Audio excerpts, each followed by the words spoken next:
Greetings, royal family. All right, we're back. It's Sistas time. Thanks for clicking on the video. Let's just get straight into it. Make sure you guys are hitting the like button as you're rolling in, and before you leave out, if you forget to do it when you enter, and drop comments in the comment section as you're listening to the commentary. So hopefully all of you have watched this episode of Sistas. Here we go. So they pick up where Crazy Gary is getting arrested in the waiting room. And come to find out, this rookie cop made a stupid mistake saying that Gary was under arrest for the murder of Jasmine Borders.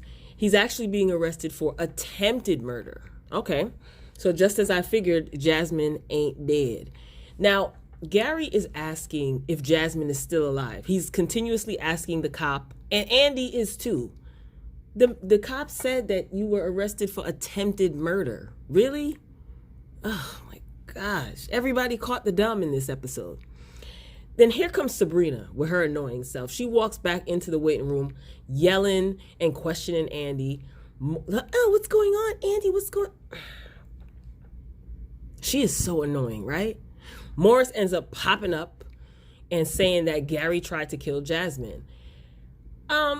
And then Sabrina, she's asking all these questions, and I'm like, Miss Sabrina, never mind.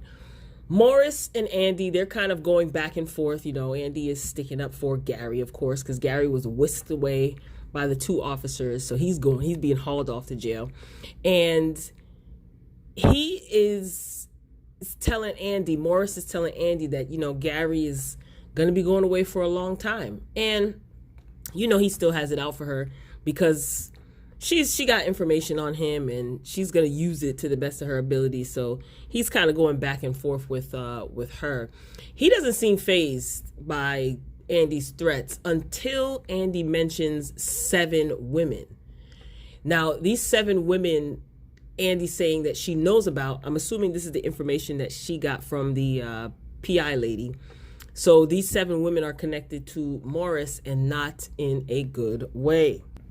At this point, Morris calls her the B word, and then he storms out of the waiting room, leaving Sabrina and her annoying self and Andi, who is in a panic because her man done got arrested. Now, I was really waiting for Andi to tell Sabrina to shut the bleep up because Sabrina is still standing there like a goofy, asking Andi question after question. Like, what are you gonna do, Sabrina? I need to know what's going on. You need to tell me what's going on. Like, mind you, she's asking all these questions like she's Barbara Walters, right? And she still got drunk Calvin in her house. She could barely deal with Calvin. That's probably why she hasn't gone home yet, right? Because I thought she was getting ready to go home. So she's probably avoiding going home. I'm sure she's concerned about Andi, but she probably doesn't want to go home and have to deal with Calvin. Now, Sabrina, again, long drawn out scene. She is still begging Andi to tell her what is going on. And I'm trying to figure out why Andi is still even at the hospital. Like, if she's going to be there, she should be going to see herself, you know, what state Jasmine is in. Sabrina, she keeps repeating, Andi, I don't like this. I don't like this. Oh my gosh. Like, this was so freaking annoying. Like, Sabrina, you know she's going to run back and tell the rest of the girls. So Andi was just telling her like, oh, you know, I'd rather you get the full story if you're going to run back and tell the girls. Morris, he ends up coming back into the waiting room to tell Andi that Jasmine wants to see her. And she follows him into the room. So they enter the room and Jasmine, she's laying there and she's telling Andi, look at her face. And Andi's like, I thought you fell, like, you know. But Jasmine is basically telling her, like, look at my face. And she said that this is what Gary did to her. And that's where she got her bruises from. And I'm like, where did she get bruises on her face from? She fell on her back. I knew something was up. Something smelled a little fishy. Anyway. Now, what I also noticed is when Jasmine was giving her dramatic, you know, lines, he's going to do it to you. This is what she's telling Andi. He's going to do the same thing to you. He beat me up. He's going to try to control you. He's going to isolate you from your family. Andi is standing there looking terrified. But I did notice that when Morris went back into the waiting room to get Andi, that he did have, because he had on a suit, he did have his jacket off, and he was also in the room with Andi and Jasmine, and his jacket was off, and he had his sleeves rolled up. Jasmine is wicked. She a wicked something, ain't she? I could tell that this is all orchestrated by them too. Anyway, so again, Jasmine, she said that Gary beat her, and she's trying to tell Andi she needs to be careful. She needs to get away from him. Now, did y'all notice how nice Jasmine was to Andi? Because every time she saw Andi face to face, she was calling her everything but her name. And I also noticed at this point that Sabrina, she was standing outside the door listening. So Andi ends up running out, and as she's running out, Jasmine is screaming, he's gonna do the same thing to your friend, he's gonna get your friend. So Andi, she runs out and she's crying, and Sabrina again, Andi, what's going on? Dear Tyler Perry, you don't need to convince us anymore that Sabrina's character is a dingbat. We figured that out episode 1, and it was solidified for me by episode 3. Thank you. Good grief. So while Andi and Sabrina are talking in the hallway, Andi, she's crying and she's confused, and Sabrina's like, what is it that I saw in there with my eyes? Like, girl, you still can't really kind of put 2 and 2 together. So we find out that Andi was actually hit by a man that she was dating in college, because Sabrina was inquiring if Gary hit her. And that's when Sabrina says, Andi was like, I would never let a man hit me. And Sabrina's like, again. So that's when we find out that she was hit by a man in college, and she ended up staying with him, and she only left him after he bruised her ribs. This is what Sabrina is saying. And it was just like, oh my God. At this point, I had to pause the TV and take a break, because Sabrina she was really pissing me off. Like, they couldn't make her character just be quiet. She literally was asking Andi what was going on like 20 times. It was just too much. It was bad acting, bad writing, bad improv. It was just bad. So Andi finally yelled at Sabrina and told her to leave her alone, and stormed off. I was like, geez, you could have did that in the waiting room. Anyway, we move on to see Zach and Karen's mama. So she's still trying to talk some sense, quote unquote, into him. If that's what you want to call it, talking some sense. I guess she's trying to counsel him. Here's what I want to know. What if Zach is content working at the airport? Like, why is that a bad thing?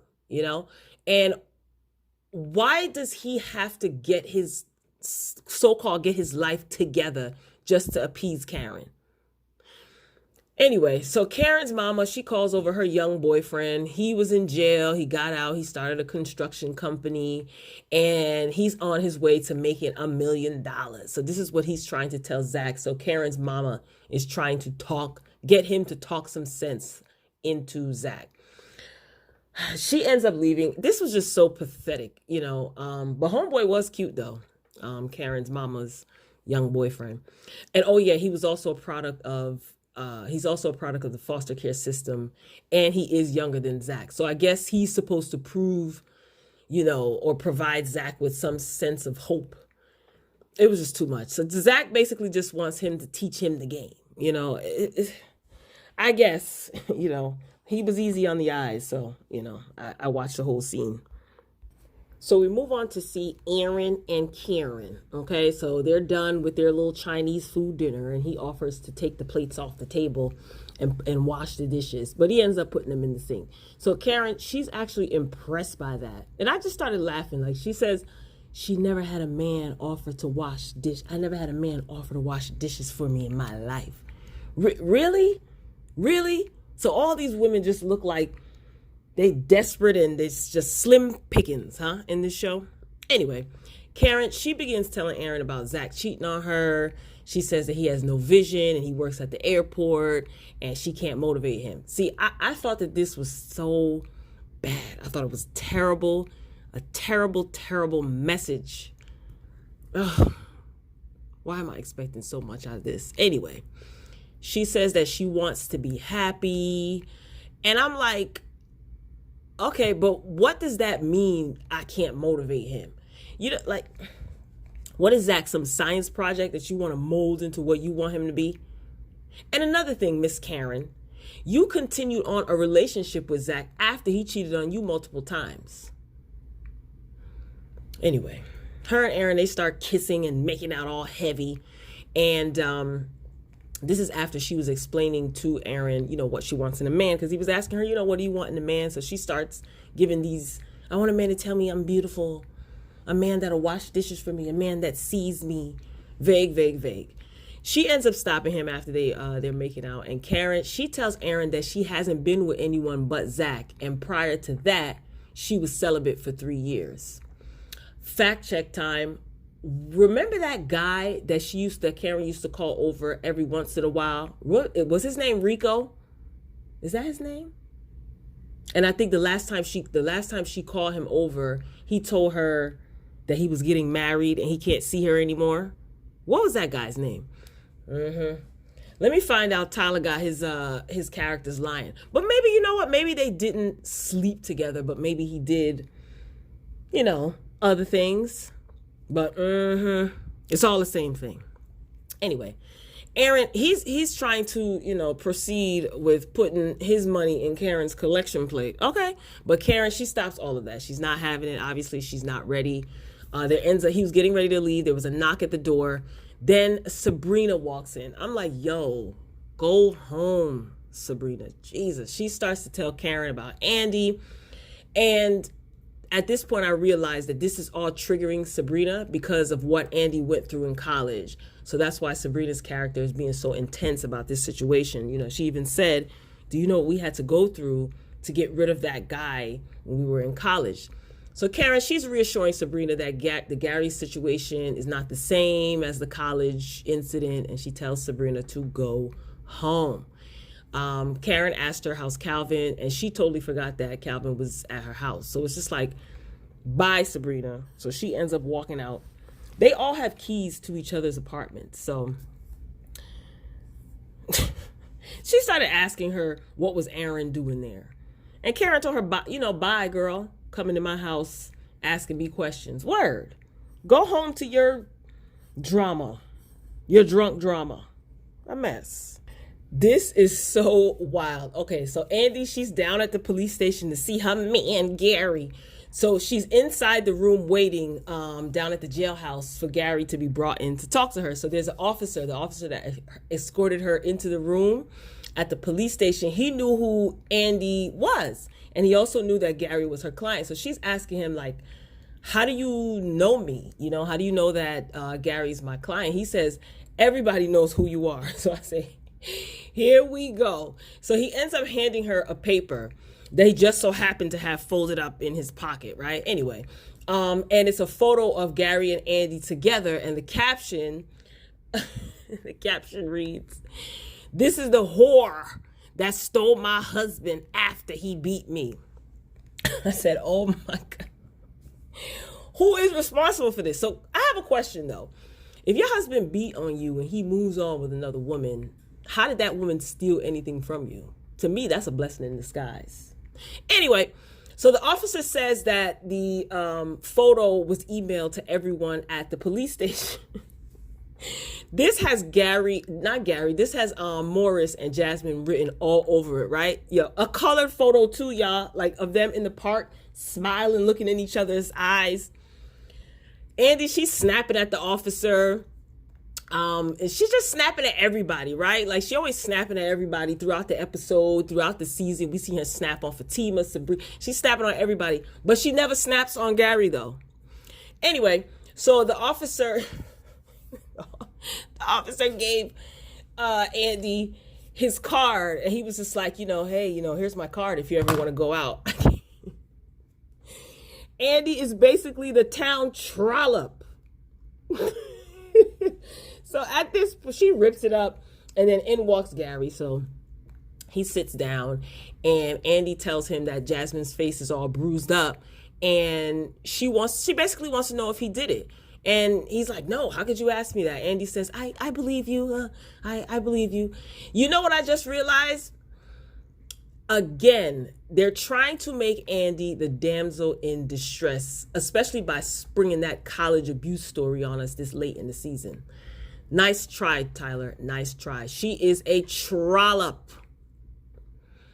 Anyway, so Andi's body language, right, as she's sitting across from Gary, she's like terrified. You know, she seems that she's so scared, and Gary's just like, look, I need you now more than ever. Now, Gary, remember when Gary said that he had a lawyer, when Andi's lawyer, college friend from law school or wherever was going to help him out, and he told him, nope, I have my own attorney. Well, he lied. Okay. So Andi's like, look, I can call him. You know, this is not my area of expertise. He can help us. So Gary says that he needs to move. He said, did my business partner call you? She realizes that she has a missed call. She says, Gary says he needs to move some money into Andi's account. She asks for what? Of course, he starts kicking up. Can I do it? She agrees. So she has to call his business manager back and get that done. She got to give this stranger business manager her account number. I'm still hoping that, or I still feel that Jasmine and all of them are working against Andi, but maybe not, because Jasmine did fall off the balcony. I don't know if that was staged. Anyway, Gary says to her, you know, tell me you love me. And she does. She ends up walking out. She steps out, and the PI lady calls her saying that, you know, she wants to meet up with her at some bar. She agrees. Then Gary's business partner calls her, and Andi says that she will send him her account number. She don't know. This girl is nuts. Andi is nuts. When they were in the room, one of Gary's arms was handcuffed to like a bar that was on the wall. And I feel like, Andi, that was your way out. That was your way out.